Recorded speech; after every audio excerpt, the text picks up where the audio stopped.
ಕನ್ನಡಿಗ channel ವೈಟಿಯಿಂದ doctor S Tallur ಮಾಡುವ ವಂದನೆಗಳು. ಸ್ನೇಹಿತರೆ, ತಮ್ಮೆಲ್ಲರಿಗೂ ಸ್ವಾಗತ. ಇವತ್ತು ನಾನು ಒಂದು ಅದ್ಭುತವಾದಂಥ ಸಂಚಿಕೆಯೊಂದಿಗೆ ಈ ಸಮಯದಲ್ಲಿ ತಮ್ಮ ಜೊತೆಗೆ ಹಾಜರಾಗಲಿಕ್ಕೆ ಬಯಸಿದ್ದೇನೆ.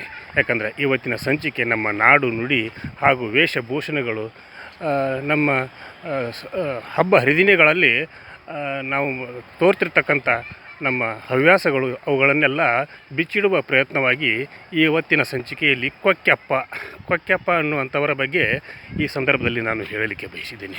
ಯಾಕಂದ್ರೆ ಬೆಳಗಾವಿ ಜಿಲ್ಲೆಯ ಯರಗಟ್ಟಿ ತಾಲೂಕಿನ ಸೊಪ್ಪಡ್ಲ ಅನ್ನುವಂಥ ಗ್ರಾಮ.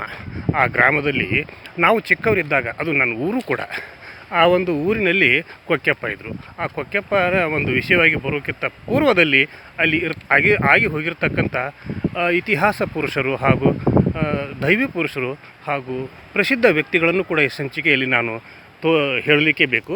ಮತ್ತು ಜೊತೆಗೆ ಅವರೆಲ್ಲರ ಒಂದು ಸಾಧನೆಯನ್ನು ಮುಂದಿನ ಸಂಚಿಕೆಗಳಲ್ಲಿ ನಾನು ಕನ್ನಡಿಗ ಚಾನಲ್ YTM ಮುಖಾಂತರ ನಾಡಿನ ಜನತೆಗೆ ಪರಿಚಯಿಸುವಂಥ ಪ್ರಯತ್ನವನ್ನು ಕೂಡ ಮಾಡುತ್ತೇನೆ ಅನ್ನುವಂಥ ಭರವಸೆಯನ್ನು ನೀಡುತ್ತಾ, ಅಲ್ಲಿ ಆಗಿ ಹೋಗಿರ್ತಕ್ಕಂಥವರು ಹಲವಾರು ಜನ ದಿಗ್ಗಜ ನಾಟಕಕಾರರು ಕೂಡ ಅಲ್ಲಿದ್ದರು. ಅವರಲ್ಲಿ ಹಲವಾರು ಜನರನ್ನು ಹೆಸರಿಸಲಿಕ್ಕೆ ಬೇಕು ನಾವು. ಅವರಲ್ಲಿ ಶೇಖಪ್ಪ ಹರಳಿ ಅಂಥೇಳಿ ಅವರು, ಆಮೇಲೆ ಅಜ್ಜಪ್ಪ ಶಿವಾಪುರವರು ಹಾಗೂ ಸಿದ್ದಪ್ಪ ಇಂಗಳಿಗೆಯವರು, ಜೊತೆಗೆ ಮಾಣಿಂಗಪ್ಪ ಕೇಸುರಾಯ್ ಅಂತೇಳಿ ಅವರು, ಹೀಗೆ ಹಲವಾರು ಜನರನ್ನು ಉದಾಹರಣೆಯಾಗಿ ನಾವು ತೆಗೆದುಕೊಳ್ಬೋದು. ಯಾಕಂದರೆ ಟಿ ವಿಗಳು ಇರಲಿಲ್ಲ ಆ ಸಮಯದಲ್ಲಿ. ಊರಲ್ಲಿ ಶ್ರೀಮಂತರ ಮನೆಗಳಲ್ಲಿ ಮಾತ್ರ ರೇಡಿಯೋಗಳು ಅಲ್ಲೊಂದು ಇಲ್ಲೊಂದು ಕಾಣಿಸ್ತಾ ಇದ್ದು. ಆ ಸಂದರ್ಭದಲ್ಲಿ ಆವಾಗಿನ ಕಾಲದಲ್ಲಿ, ಅಂದರೆ ನಾನು ಹುಟ್ಟುವಕ್ಕಿಂತ ಪೂರ್ವದಲ್ಲಿ, ಸಿದ್ದಪ್ಪ ಇಂಗಳಿಗೆ ಅನ್ನೋರು ಹಲವಾರು ನಾಟಕಗಳನ್ನು, ಅಂದರೆ ಪಾರಿಜಾತ ನಾಟಕಗಳಲ್ಲಿ ಕೃಷ್ಣನ ಪಾತ್ರ ಹಾಗೂ ಸತ್ಯಭಾಮ ಅವರ ಪಾತ್ರವನ್ನು ನಿರ್ವಹಿಸಿ ಸೈ ಎನಿಸಿಕೊಂಡವರು. ಅವರದೇ ಆದಂಥ ಒಂದು ನಾಟಕ ಮಂಡಳಿಯೂ ಕೂಡ ಇತ್ತು. ಅದು ಪಾರಿಜಾತ ನಾಟಕ ಮಂಡಳಿ ಅಂಥೇಳಿ ಸೊಪ್ಪಡ್ಲ ಅನ್ನುವಂಥ ಹೆಸರು. ಹೀಗಿರುವಾಗ ಅಲ್ಲಿ ಆಗಿ ಹೋಗಿರ್ತಕ್ಕಂಥ ಇತಿಹಾಸ ಪುರುಷರನ್ನು ಕೂಡ ಈ ಸಂದರ್ಭದಲ್ಲಿ ನಾನು ಹೆಸರಿಸಲಿಕ್ಕೇ ಬೇಕು. ಕಟ್ಟಿ ಚೆನ್ನ ಅಂದರೆ ಇವನು ನಾಡಿಗೆ ಪ್ರಸಿದ್ಧವಾಗಿರ್ತಕ್ಕಂಥ ಒಬ್ಬ ಯೋಧ, ಶೂರ ಅಂಥೇಳಿ ಇವರನ್ನು ಕೂಡ ನಾನು ಈಗಾಗಲೇ ನನ್ನ ಸಂಚಿಕೆಯಲ್ಲಿ ಅವರ ಪ್ರಸ್ತುತಿಯನ್ನು ನಾನು ತೋರ್ಪಡಿಸಿಕೊಂಡಿದ್ದೇನೆ. ಹೀಗಿರುವಾಗ ಹಲವಾರು ದಿಗ್ಗಜರನ್ನು ಹಾಗೂ 2 ಸಲ ಚುನಾಯಿತರಾಗಿ ಕಪ್ಪು ಚುಕ್ಕಿ ಅಲ್ಲದಂತೆ ಬದುಕ್ತಿರ್ತಕ್ಕಂಥ 99 ವಯಸ್ಸಿನ AK ಕೊಟ್ರ ಶೆಟ್ಟಿಯವರು MP ಆಗಿ 2 ವರ್ಷ ಸತತವಾಗಿ ಆರಿಸಿ ಬಂದು ಈಗ ಅವರು ನೇಪಥ್ಯಕ್ಕೆ ಸರಿದಿದ್ದಾರೆ. ಈಗಲೂ ಕೂಡ ಅವರು ಬೆಳಗಾವಿಯ ಸದಾಶಿವನಗರದಲ್ಲಿ ಒಂದು ಮನೆಯಲ್ಲಿ ಇದ್ದಾರೆ. ಅವರನ್ನು ಕೂಡ ಮುಂದಿನ ಸಂಚಿಕೆಯಲ್ಲಿ ನಾನು ಪರಿಚಯಿಸಲಿಕ್ಕೆ ಬಯಸಿದ್ದೇನೆ. ಹೀಗಿರುವಾಗ ಈಗ ನಾನು ಮುಖ್ಯ ಒಂದು ವಿಷಯಕ್ಕೆ ಬರಬೇಕಾಗಿರ್ತಕ್ಕಂಥ ಒಂದು ಅತಿ ಅವಶ್ಯಕತೆ ನನಗೆ ಇದೆ ಅಂತಲೇ ನಾನು ಭಾವಿಸ್ತೀನಿ. ಯಾಕಂದರೆ ಕೊಕ್ಕೆಪ್ಪ ಅನ್ನುವಂಥ ಹೆಸರು ಯಾಕೆ ಬಂತು, ಅವರ ಒಂದು ಸರ್ನೇಮ್ ಏನು ಹಾಗೂ ಅವರ ಒಂದು ಕಸಬು ಏನು ಅನ್ನುವಂಥ ಪರಿಚಯವನ್ನು ಕೂಡ ನಾನು ಮಾಡಲಿಕ್ಕೆ ಬಯಸಿದ್ದೀನಿ. ಕೊಕ್ಕೆಪ್ಪ ಇವರಿಗೆ ಊರಿನಲ್ಲಿ ಪ್ರೀತಿಯಿಂದ ಜನರು ಕರಿತಿರ್ತಕ್ಕಂಥ ಹೆಸರು ಕೊಕ್ಕೆಪ್ಪ. ಯಾಕಂದರೆ ಕೊಕ್ಕೆಪ್ಪನಾಗಿರಲಿಲ್ಲ. ಅವನು ಬಹಳ ಒಬ್ಬ ಸಂಭಾವಿತ ಮನುಷ್ಯ. ಜೊತೆಗೆ ಅವನಿಗೆ ಸಾಂಸ್ಕೃತಿಕ ಹಾಗೂ ಸಾಮಾಜಿಕ ಒಂದು ಪ್ರಜ್ಞೆ ಇತ್ತು. ಅವನು ಓದಿದವನು ಕೂಡ ಅಲ್ಲ. ಹೀಗಿರುವಾಗ ಅವನಿಗೆ ರಾಮಾಯಣ, ಮಹಾಭಾರತ, ದ.ರಾ. ಬೇಂದ್ರೆಯವರು, ಕುವೆಂಪುರವರು, ಬಸವರಾಜ ಕಟ್ಟಿಮನಿಯವರು, ಹೀಗೆ ಹಲವಾರು ಕವಿಗಳ ಒಂದು ಪಾತ್ರಾಭಿನಯವು, ಅವರು ಹಾಡಿರ್ತಕ್ಕಂಥ ಜಾನಪದ ಹಾಗೂ ಹಲವಾರು ಕವಿತೆಗಳನ್ನು ಕೂಡ ಅವರು ಕಂಠಪಾಠದಿಂದ ಹಾಡ್ತಿದ್ದರು.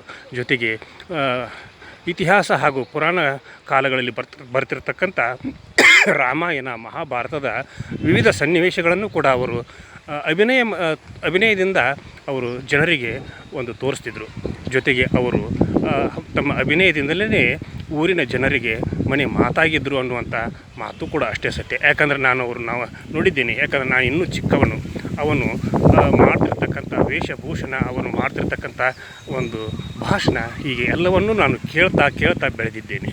ಹೀಗಿರುವಾಗ ಅವರ ಒಂದು ಹೆಸರು ಮಹಾಲಿಂಗಪ್ಪ ಶಿವಾಪುರ ಅನ್ನುವಂಥ ಹೆಸರು ನಮ್ಮ ಊರಿನಲ್ಲಿ ಯಾರಿಗೆ ತಾನೇ ಗೊತ್ತಿಲ್ಲ ಹೇಳಿ, ಸೊಪ್ಪಡ್ಲ ಗ್ರಾಮದಲ್ಲಿ ಯಾರಿಗೆ ತಾನೇ ಗೊತ್ತಿಲ್ಲ. ಜೊತೆಗೆ ಇನ್ನೊಬ್ಬರ ಹೆಸರನ್ನು ಕೂಡ ನಾನು ಹೆಸರಿಸಲೇಬೇಕು. ಧಾರವಾಡ ಹಾಗೂ ಬೆಳಗಾವಿ ಜಿಲ್ಲೆಗಳಲ್ಲಿ ಹೆಸರುವಾಸಿಯಾಗಿರ್ತಕ್ಕಂಥ ಲೂಸಿ ಸಾಲ್ಡಾನ, ಅಕ್ಷರದ ಮಾತೆ, ಅವರನ್ನು ಕೂಡ ಈ ಸಂದರ್ಭದಲ್ಲಿ ನಾನು ಹೆಸರಿಸಲೇಬೇಕು. ಅವರು ಕೂಡ ನನ್ನ ಊರಿನ ಸೊಪ್ಪಡ್ಲದ ಸೊಸೆ. ಇಂಥ ಮಹಾನ್ ಘಟಾನುಘಟಿ ಸಾಧಕರು, ಚಿಂತಕರು ಹಾಗೂ ಸಮಾಜಕ್ಕೆ ತಮ್ಮದೇ ಆದಂಥ ಕೊಡುಗೆಯನ್ನು ನೀಡಿರ್ತಕ್ಕಂಥ ಸಾವಿರಾರು ಜನ ನಮ್ಮ ಊರಿನಲ್ಲಿ ಆಗಿ ಹೋಗಿದ್ದಾರೆ, ಇನ್ನೂ ಕೂಡ ಆಗ್ತಾ ಇದ್ದಾರೆ ಅನ್ನುವಂಥ ಒಂದು ಮಾತನ್ನು ಕೂಡ ಈ ಸಂದರ್ಭದಲ್ಲಿ ನಾನು ಹೇಳಲಿಕ್ಕೆ ಬಯಸಿದ್ದೀನಿ.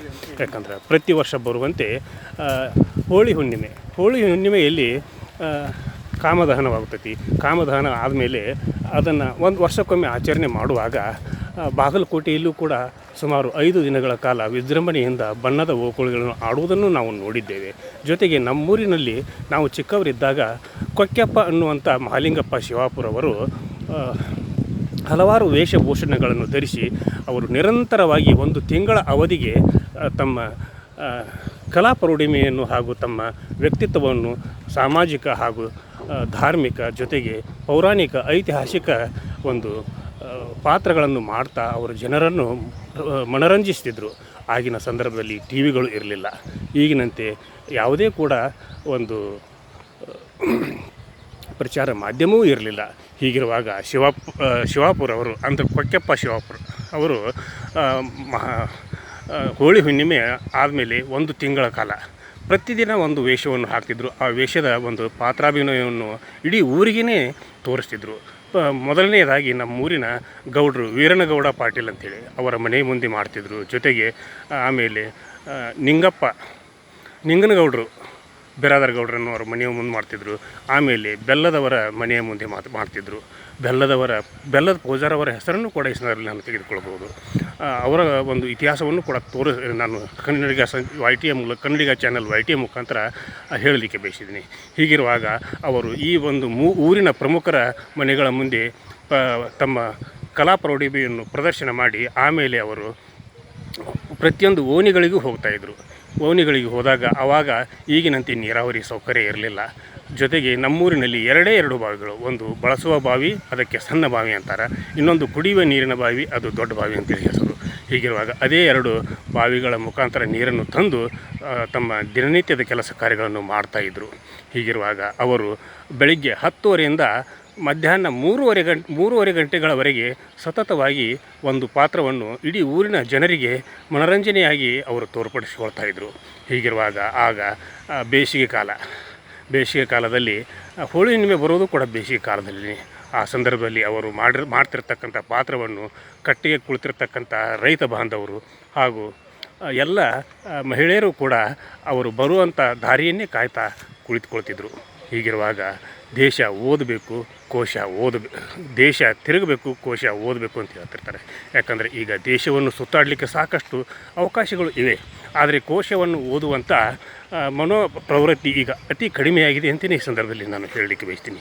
ಹೀಗಿರುವಾಗ ಅವರ ಪಾತ್ರಾಭಿನಯವನ್ನು ಇಡೀ ಊರಿಗೆ ಒಂದು ರಂಜನೆಯಾಗಿ ನೀಡ್ತಿದ್ದರು. ಇಂಥ ಒಬ್ಬ ಹುಟ್ಟು ಕಲಾವಿದ, ಅವರೇನು ಕಲಿತವರಲ್ಲ, ಅವರಿಗೆ ಅಕ್ಷರಾಭ್ಯಾಸವೂ ಕೂಡ ಇರಲಿಲ್ಲ.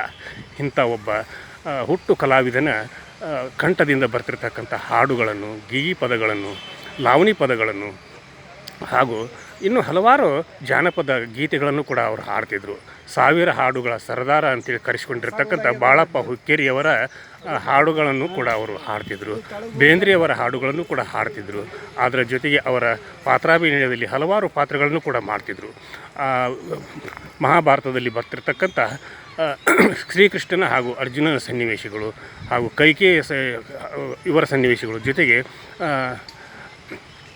ಮಹಾಭಾರತದಲ್ಲಿ ಬರ್ತಿರ್ತಕ್ಕಂಥವರು ಹಾಗೂ ಇನ್ನು ಹಲವಾರು ಪೌರಾಣಿಕ ರಾಮಾಯಣದಲ್ಲಿ ಬರ್ತಿರ್ತಕ್ಕಂಥ ಒಂದು ಪಾತ್ರಾಭಿನಯನ್ನು ಕೂಡ ಮಾಡ್ತಾಯಿದ್ರು.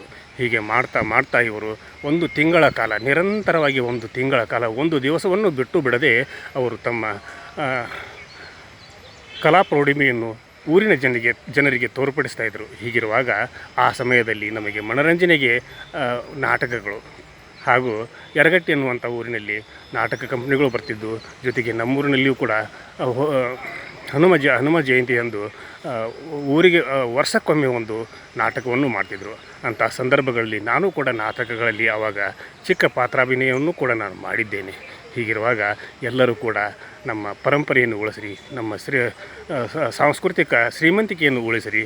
ಇಂಥ ಕಲಾವಿದರುಗಳನ್ನು ಪ್ರತಿಯೊಂದು ಊರಿನಲ್ಲಿಯೂ ಕೂಡ ಇರಬಹುದು, ಅಂಥವರನ್ನು ಕೂಡ ನೀವು ಹೊರಗೆ ತನ್ನಿ.